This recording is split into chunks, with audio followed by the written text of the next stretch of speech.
자, 녹화 시작했고 마이크도 켰고요. 자, 제가 슈퍼커브를 샀습니다.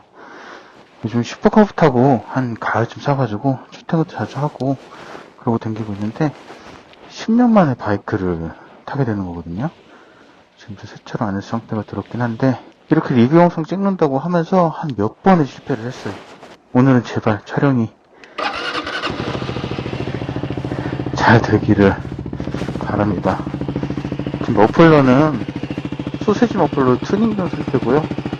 머플러 배기음을 조금 더 담기 위해서 오른쪽 주머니에 바람 소리 없이 녹음될 수 있게 마이크 그쪽으로 한번 녹음기를, 기존에 쓰던 녹음기를 주머니에 넣어놓고 지금 마이크는 블루투스 실내에 있는 거로 스마트폰으로 따고 있고요. 그리고 녹화는 소니 AS300 액션캠으로 하고 있습니다.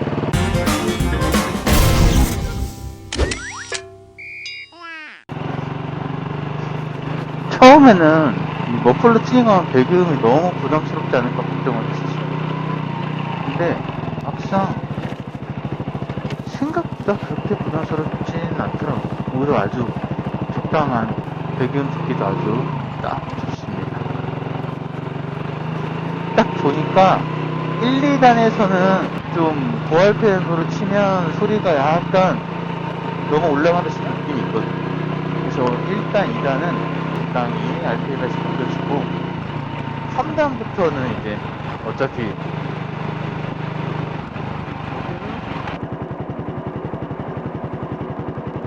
한참 얘기하고 있는데 와이프가 전화 와가지고 아무튼 그래서 오늘 슈퍼커브 리뷰를 좀 해보려고 해요.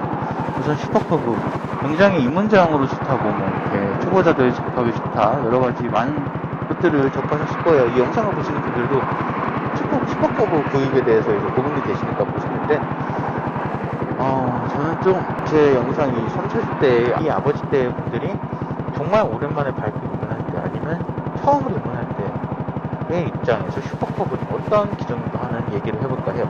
시차 가격은 한 250만원대에 판매가 되고 있습니다. 요즘은 좀 시차 물량이 있는데 그 전에는 물량이 너무 없어가지고 중고가가 굉장히 많이 올라갔어요. 저는 오히려 좀 비쌀 때 사가지고 굉장히 후회를 하고 있지만 그래도 20년식으로 구매한 걸 후회를 하고 있지는 않습니다. 왜냐하면 21년식부터 유로5로 적용이 되면서 엔진이 바뀌었고 그에 대해서 출력도 조금 조정이 되었고 그로 인해 요즘 좀 21년도식은 시동 꺼짐이나 그런 여러가지 이슈들이 있기는 있더라고요. 근데 20년도까지는 유로4 엔진으로 적용이 됐기 때문에 시동 꺼짐 문제도 없고 저는 출력도 그 정도면 나름 만족하고 다니고 있습니다. 물론 그 슈퍼커브가 굉장히 기변병이 자주 도질 수 있는 그런 기종이에요. 왜냐하면 CC가 우선 낮잖아요. 109cc란 말이에요. 땡겨봐야 동네발이 한 6cc, 기껏해야 80 정도 올리는 기반으로 다니기 가장 적당할 정도이고, 그리고 최고 속도 이제 땡겨야 겨우 100까지 나옵니다. 이 정도 속도면 물론 시내 구간에서는 그렇게 달릴 일이 없기 때문에 저는 출퇴근 위주로 타고 있기 때문에 충분해요. 굳이 멀리 장거리 갈 일은 거의 없고 장거리는 거의 코나 이브로 다니고 있기 때문에 근데 장거리 이제 여행도 계획은 하고 있지만 그래도 굳이 속도에 내가 욕심이 없다면 슈퍼커브도 충분하다고 생각하는 오히려 속도가 많이 나지 않아서 장점인 점이 가능한 속도가 180km다 하면 분명 남성분들은 타다 보면 땡기게 됩니다. 속도 잡고 내게 되고 어느 정도 고속 위주로 달리게 될 거예요. 근데 그러다 보면 저속보다는 사고 위험도 높아지긴 하겠죠. 하지만 또 물론 그런 상용 기종의 장점은 또 주행 안정감은 훨씬 더 좋긴 해요. 차량 자체가 굉장히 묵직하고 두 바퀴임에도 묵직하면 굉장히 바닥에 딱 붙어서 가는 느낌이 나거든요. 근데 슈퍼커브 자체는 굉장히 자체가 가볍기 때문에 그런 느낌은 좀 없어요. 그거는 조금 아쉽죠. 근데 좀 이런 가벼운 차체에 좀 묵직함까지 바라면 좀 모르겠죠. 그리고 슈퍼커브는 기어가 있는 기종이라 원동기 면허가 있으시거나 일종 보통 면허가 있으신 분이어야 해요. 이종 보통은 안 됩니다. 근데 스쿠터와 다르게 기어가 있기 때문에 조금 더 조작이 익숙해져야 한다 하는 그런 점이 있을 수도 있어요. 근데 얘는 기어가 있지만 클러치가 없거든요. 그냥 관절은 기어라고 보시면 돼요. 이렇게 엑셀 당기다가 엑셀 놓고 기어만 밟아서 올려주면 됩니다. 뭐 기어 조작 미숙으로 시동을 꺼먹거나 그런 건 없어요.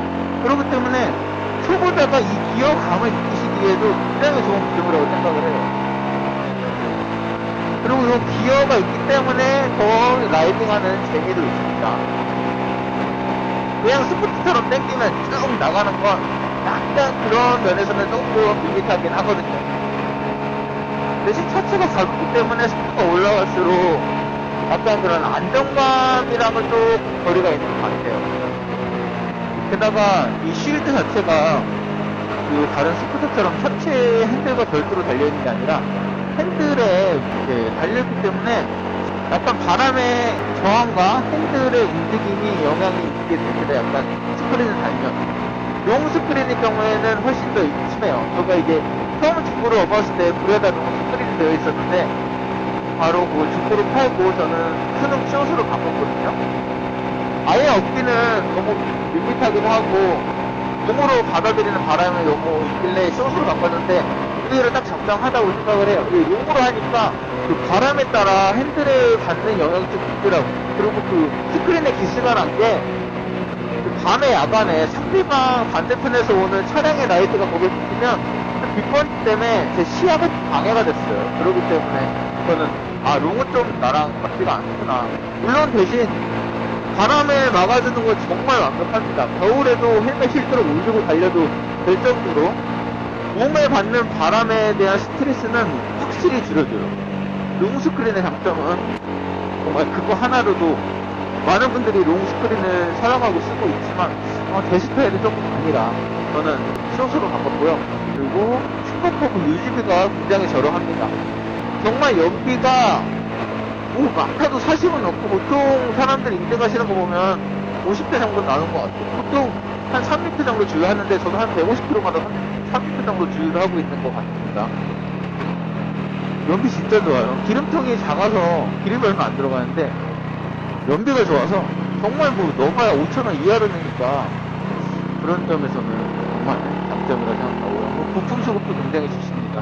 이 슈퍼커브 기반으로 시티베스트나 시티맥 이런 것들이 다 만들어진 호환되는 부품이기 때문이라도 뭐 전국 어딜 가도 웬만한 부품들은 다 있고 정비하시는 분들도 크게 어려워하지 않는 기종이라 다 알고 있는 기종이라서 정비하기도 편리하고요.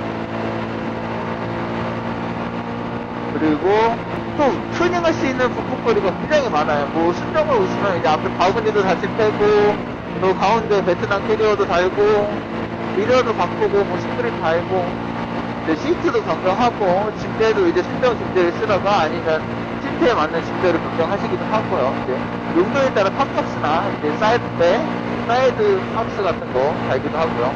저는 아까 뭐 영상에 나왔을지 모르겠지만 여기 아예 3박스로 옆에 사이드 박스랑 뒤에 하드탑 박스까지 3개로 했는데 이 스쿠터처럼 시트 밑에 따로 이렇게 수납 공간이 없어요.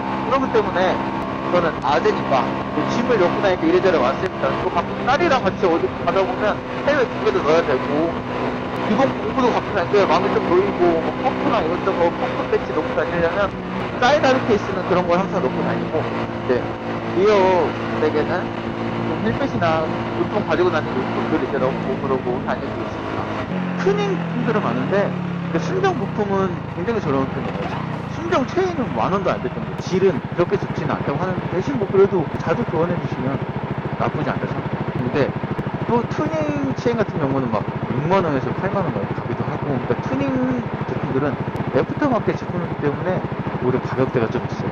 그래서 이제 신차를 사고 이래저래 튜닝을 하는데 돈을 야금야금 이렇게 10%. 또 근데 남자들 그런 거 좋아하잖아요. 내 거 M 하나 사다가 이것저것 하나 꾸며주니까 그거 하기에는 또 슈퍼커버가 또 굉장히 좋습니다. 시차값이 많이 비싸지 않기 때문에 오히려 그 외에 추가 자금으로 하나씩 이제 튜닝해주는 맛이 있는 게 바로 슈퍼커버라고 생각을 해요. 또 그리고 슈퍼커버 타다가 기변하시는 분들이 굉장히 많아요. 왜냐면 출력에 대한 목마름 때문에 기변을 많이들 하시는데 기변을 하고도 다시 기출을 슈퍼커브를 하거나 아니면 아예 고배기량까지 갔다가 그냥 슈퍼커브 하나로 바이크 생활 하시는 분들도 있다고 할 정도로 정말 그래서 우주 명태라고 불리는 게 아닌가 싶기도 해요. 워낙 역사가 길기도 하고 그렇다고 우주 명태라고 뭐 제품이 어마어마하게 그렇게 명태 이런 건 아니지만 내구성도 워낙 인증된 엔진이기도 하니까 110cc 엔진에 이렇게 뻗지 않고 잘 달려주기만 하는 것만으로도 저는 뭐 아주 감사하게 생각합니다. 그래서 저는 슈퍼커브는 기변이 아니라 기추가 정대만이라고 생각을 해요. 기변은 아예 다른 바이크로 변경을 해야 되는데 이제 그럼 클러치 조작도 해야겠죠.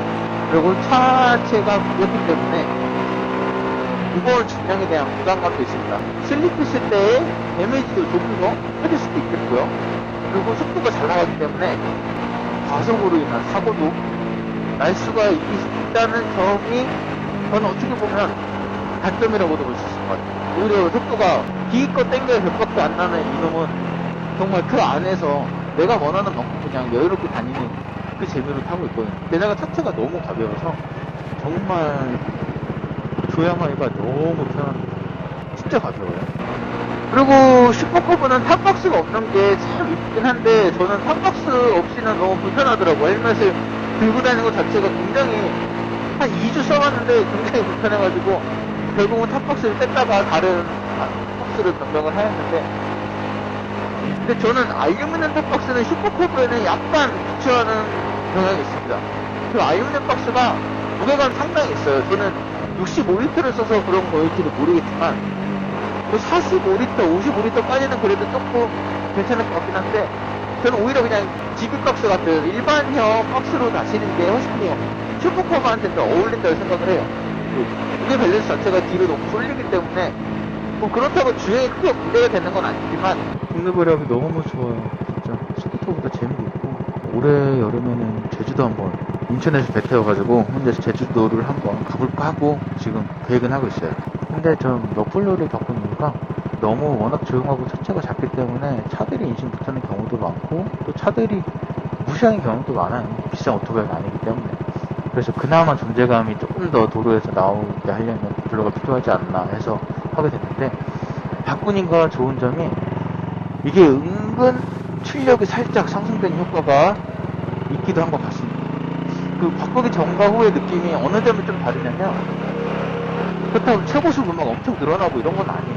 근데 그 옛날에 순정일 때는 그 RPM 올라갈수록 어느 정도 속도의 한계점이 되면 얘가 출력을 좀 줄이고 퓨어컷하는 느낌, 속도가 제한을 받는 느낌이었는데 지금은 조금 더 뒤에서 밀려고 하는 그런 느낌이 들더라고요. 그래서 RPM이 고RPM으로 칠수록 출력을 좀 더 받는 그런 점에서는 조금 장점인 것 같아요.